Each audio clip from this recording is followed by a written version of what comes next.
hari ini kita akan ulang kaji buat ulang kaji tajuk yang pertama fizik tingkatan 5 iaitu daya dan gerakan 2. Anak-anak boleh rujuk soalan MIP masing-masing. Alright, soalan yang pertama Raja 7.1 menunjukkan dua daya. Okey, ini menunjukkan dua daya, satu daya 40 Newton, satu lagi 30 Newton. Yang berserenjang, ni kita panggil berserenjang lah. Okey, ada paksi X dengan paksi Y. Dan menghasilkan satu daya. Kombinasi dua daya ini akan menghasilkan satu daya kita panggil sebagai daya paduan ataupun juga dikenali sebagai daya tunggal. Okey, jadi bila ataupun konsep dia satu daya tunggal. Okey, kalau maksud leraian daya satu daya tunggal FR dileraikan kepada dua komponen Fx ataupun komponen Fy. Okey. Kalau Fx dia punya formula dia F cos theta. Kalau Fy sama dengan F sin theta. Okey. Okey, nak cari daya paduan kat sini soalan ni. Okey, yang ni selari dengan yang bawah ni, yang atas ni. Manakala yang kiri selari dengan yang kanan. Okey, jadi daya paduan berada di tengah lah. Okay, ini adalah daya paduan FR. Soalan yang pertama, apakah yang dimaksudkan dengan daya paduan? Okay, daya paduan adalah daya tunggal yang mewakili jumlah secara vektor dua atau lebih daya yang bertindak ke atas suatu objek. Okey, contoh ada objek kat sini. Soalan dia, hitung yang pertama magnitud daya paduan FR. Kita nak hitung FR sekarang ni, kita nak ambil daya paduan. Okey, dalam matematik kita belajar teorem Pythagoras. Okey, samalah konsep dengan teorem Pythagoras. Di mana kalau nak cari FR sama dengan punca kuasa A kuasa 2 campur B kuasa 2. Tu formula dia. Jadi kat sini FR sama dengan punca kuasa 30 kuasa 2 campur 40 kuasa 2. So kita akan dapat 50. Kalau matematik, kaedah matematik kan kalau kita belajar, okey, 3, 4, tengah dia 5 lah. Sama juga kalau 30, 40, tengah dia 50. Okey, arah daya paduan FR daripada satah mengufuk. Okey, dia nak FR daripada satah mengufuk. Jadi daripada satah mengufuk dekat sini je satah mengufuk Fx. Okey. Jadi dia punya daya dia bahagian dia adalah bahagian sini. So bahagian sini 40, sini pun sama 40 Newton. Alright. So kita nak guna apa? Nilai FR kat sini. Jadi yang ni merujuk kepada setentang, yang ni pula merujuk kepada sebelahan. Jadi kita guna tangent. Tan theta sama dengan 40/30. Arah daya paduan ini merujuk kepada sudut. Okey, sudut theta.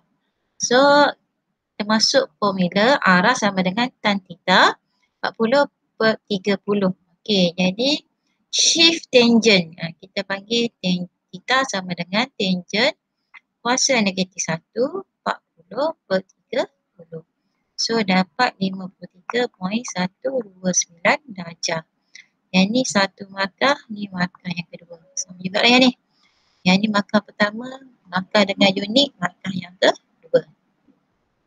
Okey, hope boleh faham soalan yang pertama.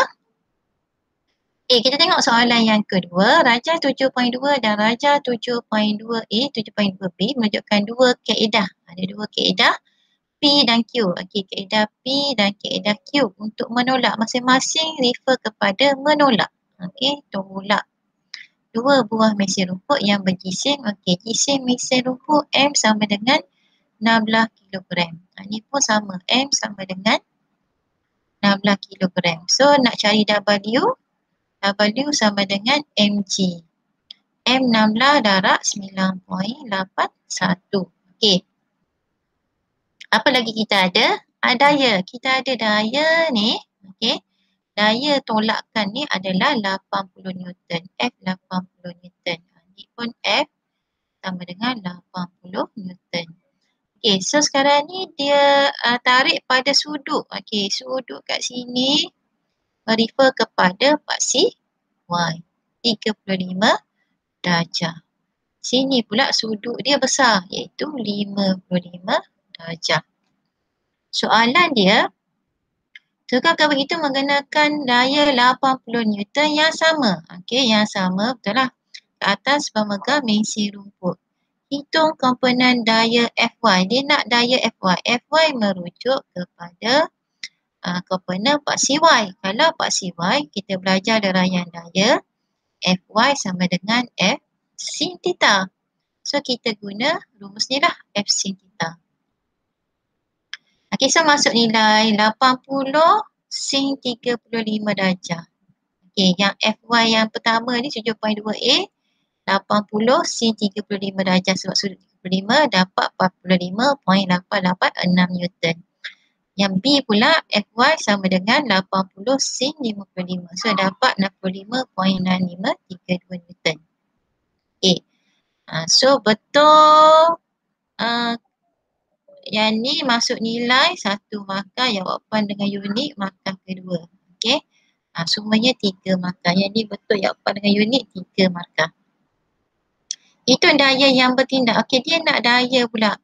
Daya sini kita refer kepada daya bersih. Daya bersih kat sini kata ada 2 daya. Okey, iaitu berat W dan juga daya yang menolak iaitu daya Fy. So kita kena kira satu-satu lah. Okey, kita kena cari W dulu. W 160 darab 9.81. Kita tak guna dah 10. Silibus KBSM kita guna 10. Jadi silibus KSSM kita guna 9.81. So dapat nilai dia 156.96. So daya paduan tadi teacher kabur F sama dengan W campur Fy. Okay. So kita tambahlah 156.96 tambah daya Fy tadi 45.886. So kita dapat 202.846.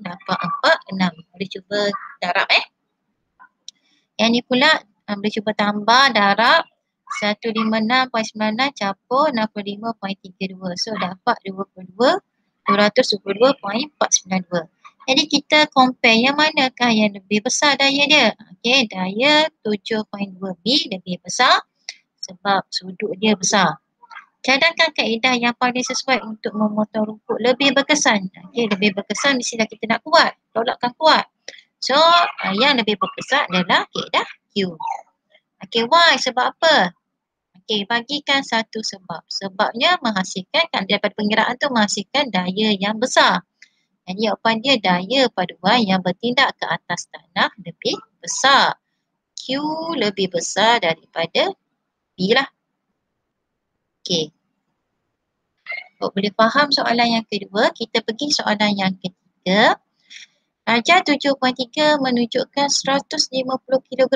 Okey, jisim papan tu ialah 150. Tergantung pada dua kabel. Okey, kalau kabel tegangan tali dia mesti ke atas. Dan satu daya yang bertindak ke bawah iaitu berat. Okey. Apakah maksud keseimbangan daya? Ni daya dalam keseimbangan. Bermaksud daya-daya yang bertindak ke atasnya menghasilkan satu daya paduan sifar. Akhir dia tambah-tambah sifar jadi dia. Itu maksud keseimbangan daya. Pada darjah 7.3, tanda arah dan label kan bagi papan iklan yang nak W, T1 dan T2. Okey, ni arah T1 ke atas, T2 ke atas dan W ke bawah. Boleh Hitungkan berat papan tanda tersebut. Okey, formula W sama dengan mg. Jadi G ni ialah 9.81. So darablah. Okey, 150 darab 9.81 kita dapat 147.15 Newton. Boleh cuba kira lah. Okey. 150 tu dalam bentuk kilogram dah. Jadi 150 darab G kita pakai 9.81. So dapat 1471.5 Newton. Okey, next menggunakan kaedah segitiga lakarkan keseimbangan daya. Okey, kita kena cari dulu W ke bawah. So kita lukis anak panah W ni ke bawah. Okey, next T1 arah ke atas. Kalau awak tengok ni sudut 90 darjah kan sini kan, ni sudut 90 darjah. Okey, ni samalah. Sudut dia ni sudut 45, ni sudut 45. Okey, T1 ke atas. Okey. Ni sudut 45 darjah. 90 45. Combine tu jadi 45. Jadi 45 jadilah 90. Okey, ni daya ke atas.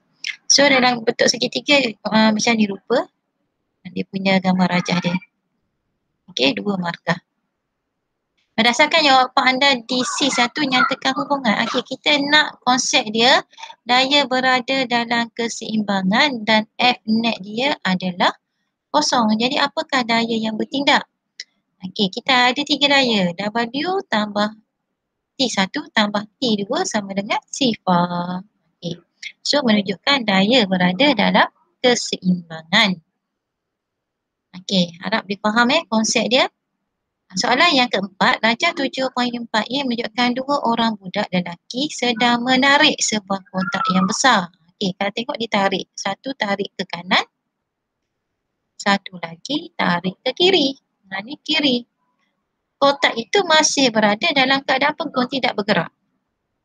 Okey, 7.4B pula dia menunjukkan sebuah kereta bergerak ke depan dengan hal laju seragam. Okey, hal laju seragam maksudnya pecutan dia adalah sifar kosong. Berdasarkan situasi dalam darjah 7.4A dan 7.4B, nyatakan kesamaan tentang magnitud dan arah bagi daya-daya F1, F2, F3 dan F4.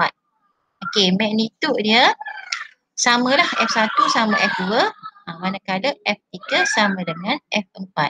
Kat mana daya F1? Okey, katakanlah kita letak ke kanan tu adalah F1.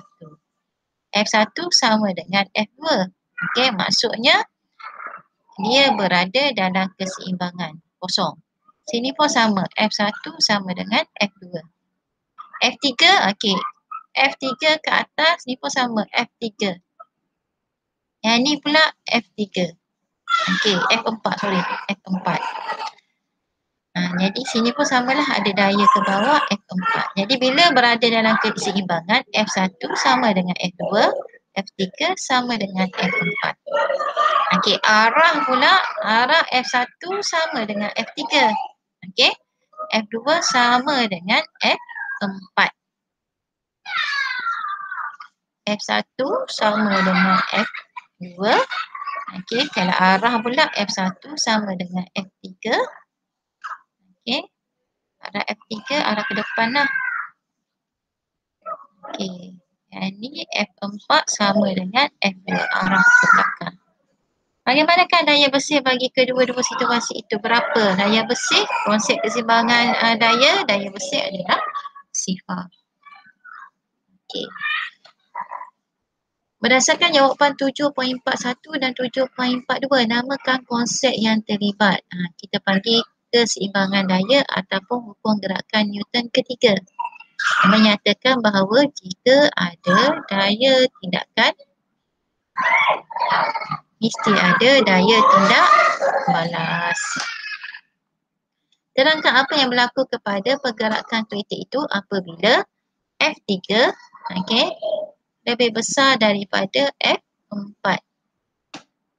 Kereta mengalami pecutan negatif terhasil. Terangkan jawapan anda, daya-daya dah tidak seimbang. Maksudnya menghasilkan daya bersih ke belakang. Daya kita panggil tidak seimbang. F3 tu menghasilkan daya negatif. Okey, so kita silap lah tu. Label tadi maksudnya kereta F1 ke atas, S2 ke bawah, F3 sebelah sini, F4 sebelah sana. Okey, F1 sama dengan F2, seimbang. F3 lebih besar daripada F4. Jadi negatif sebab arah dia ke kiri. Okey. arah kiri kita panggil negatif lah. Alright, next soalan yang kelima. Rajah 7.5 menunjukkan sebuah bongkar kayu berjisik 4 kilo menggelosok ke bawah dua satah condong yang serupa. Ni dua-dua serupa. Okey, tapi sudut sini 45, sini 30. Soalan dia, rajah 7.5A menunjukkan bongkar kayu menggelosok menurun apabila satah condong yang berkecondongan 45 dengan garis mengufuk. Ni garis mengufuk lah.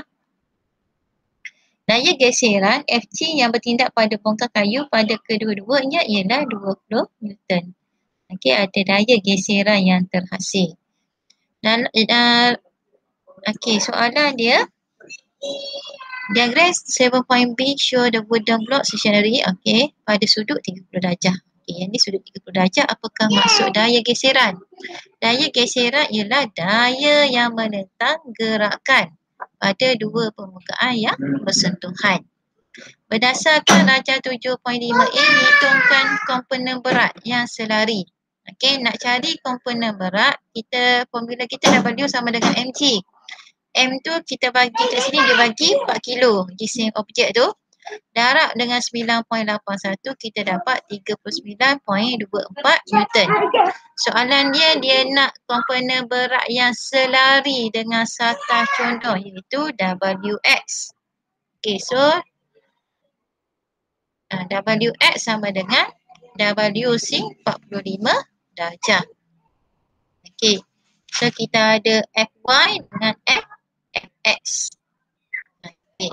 Jadi yang ni kita panggil sebagai Y lah, Fy sama dengan Fc kita. Okey. Jadi 39.24 sin 45 darjah dapat 25.48 Newton.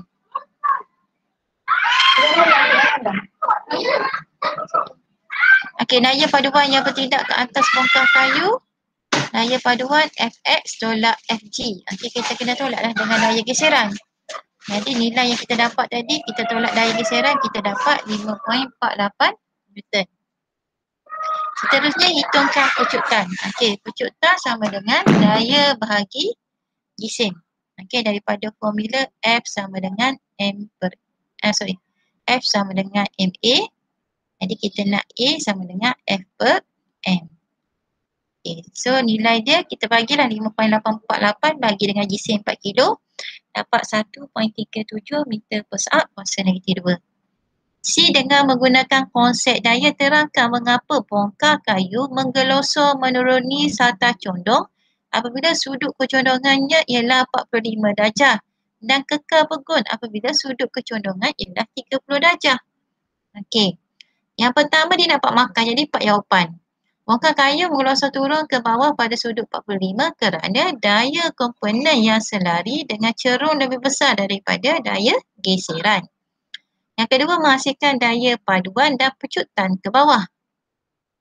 Tapi untuk bongkar dalam keadaan pegung pada sudut 30 darjah kerana daya selari dengan cerung adalah sama dengan daya geseran. Jadi daya paduan yang bertindak adalah sifar, menghasilkan pecutan sifar. Okey, yang cerung ni ada daya geseran, jadi sifar lah nilai dia. 7.6, soalan yang ke-6 pula. Dalam satu pertandingan sekolah, dua orang pelajar diperlukan untuk menarik sebuah kotak pada sudut tertentu. Jadual 7.6 menunjukkan beberapa kaedah yang telah digunakan oleh pelajar untuk meningkatkan pecutan kotak itu. Okey, kita ni soalan pemilihan. Okey, kaedah A, dia tarik, kalau tengok balance. Okey, sudut 30 darjah. Yang ni pula ada penggilik, 1000, ni pun 1000. Yang ni pun ada penggilik tapi dia punya sudut lebih besar. Berdasarkan jadual 7.6, nyatakan ciri-ciri yang sesuai untuk meningkatkan pecutan kotak itu. Okey, soalan dia kita nak tingkatkan pecutan. Jadi magnitud daya tarikan kita nak besar ke kecil? Okey, kita nak magnitud yang besar. Okey, yang besar sini 500 banding dengan 1000, 1000 lah. Sebab apa magnitud besar? Sebab kita nak menghasilkan daya paduan yang besar.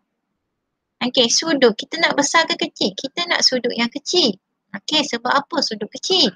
Sebab menghasilkan daya paduan yang besar. Dengan penggelik atau tanpa penggelik? Okey, mestilah dengan penggelik. Sebab apa? Untuk mengurangkan daya geseran. Jadi kat sini tanpa penggelik ni, kita pangkah. Okey, dah tak ada penggelik. Lepas tu daya magnetik pula rendah. Okey, so kat sini kita ada dua pilihan. Okey, jadi kaedah paling bagus ialah kaedah B lah sebab sudut dia kecil. Yang beza dengan sini yang daripada segi sudut. Jadi kaedah yang terbaik adalah B. Jadi kaedah C pun pangkah. Okey, next soalan yang terakhir. Rajah 7.7a menunjukkan susunan radar satu eksperimen untuk mengkaji hubungan antara pemanjangan E, selalunya pemanjangan diberi simbol X. Tapi soalan ni dia bagi simbol E. Spring T dengan berat W. Hubungan antara E dengan W ditunjukkan dalam rajah 7.7b. Okey, ni hubungan dia lah. Berdasarkan rajah 7.7a dan 7.7b, nyatakan hukum yang berkaitan dengan spring. Okey, hukum yang kat sini kita panggil dia sebagai hukum Hooke. Kira pemalas spring.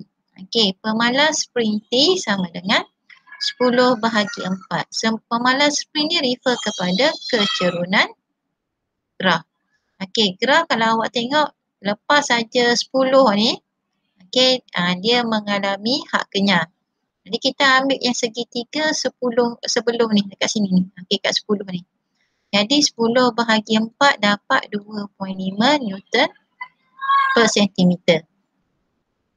Okey, tenaga yang tersimpan dalam spring semasa spring itu direnggangkan. Okey, hitung tenaga yang tersimpan apabila X sama dengan 4 cm.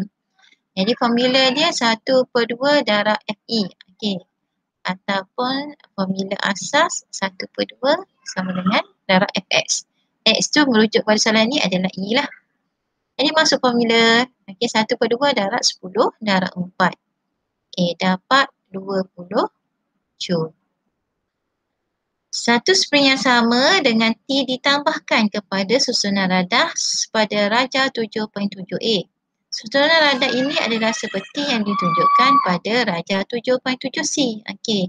Sekarang ni yang satu tadi jadi 2. Hitung pemanjangan jika beban yang dikenakan adalah 15 Newton.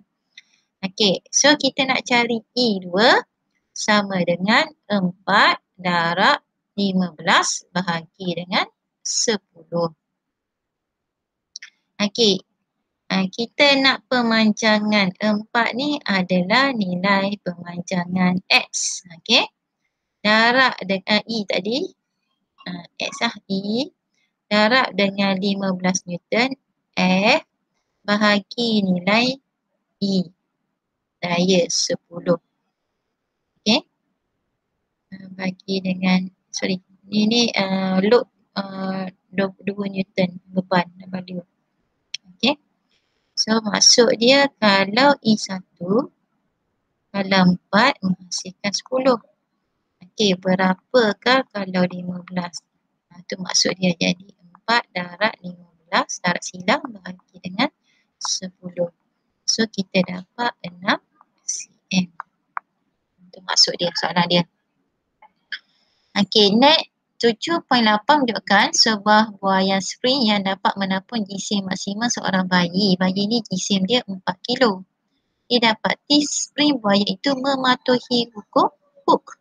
Apakah yang dimaksudkan dengan hukum Hooke? Hukum Hooke menyatakan bahawa, yang ni kena hafal lah. Pemanjangan suatu spring adalah berkadar terus dengan daya yang bertindak ke atas spring jika tidak melebihi had kenyal spring itu. Berdasarkan pemerhatian dalam rajah 7.8, beberapa pengubah suaian perlu dibuat supaya dapat menampung bayi yang melebihi 4 kg. Terangkan pengubah suaian berdasarkan aspek-aspek. Yang dia bagi dah aspek kat sini. Yang pertama, jenis bahan spring. Yang kedua, pemalas spring, ketebalan diameter spring, diameter gegelun spring dan susunan. Okey, boleh buat dalam bentuk jadual, pengubah suaian atau modifikasi dan juga sebab. Yang pertama, pemalas spring besar. Sebab apa? Kuat. Tebalan dawai besar. Sebab apa? Diameter gergelung kecil. Okey. Pemalas spring besar. Jenis bahan adalah keluli. Sebab apa? Kuat dan tidak berkarat. Pemalas spring, okey, boleh kecil ataupun besar. Ketebalan spring tadi itu tidak mudah patah. Sekejap Okey, sudah. Soalan akhir. Okey, pemalas spring yang kecil.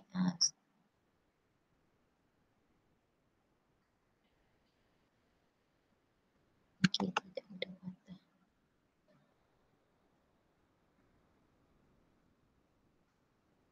Jadi setiap satu ni satu markah lah. Ini markah pertama, markah kedua, markah ketiga, markah keempat. Tidak mudah patah. Markah kelima, markah keenam, markah ketujuh, markah ke-8, markah ke-9, markah ke-10. Pemanjangan kecil, pemalas spring besar. Boleh lah. Okey. So 10 markah. So itu saja untuk soalan ni.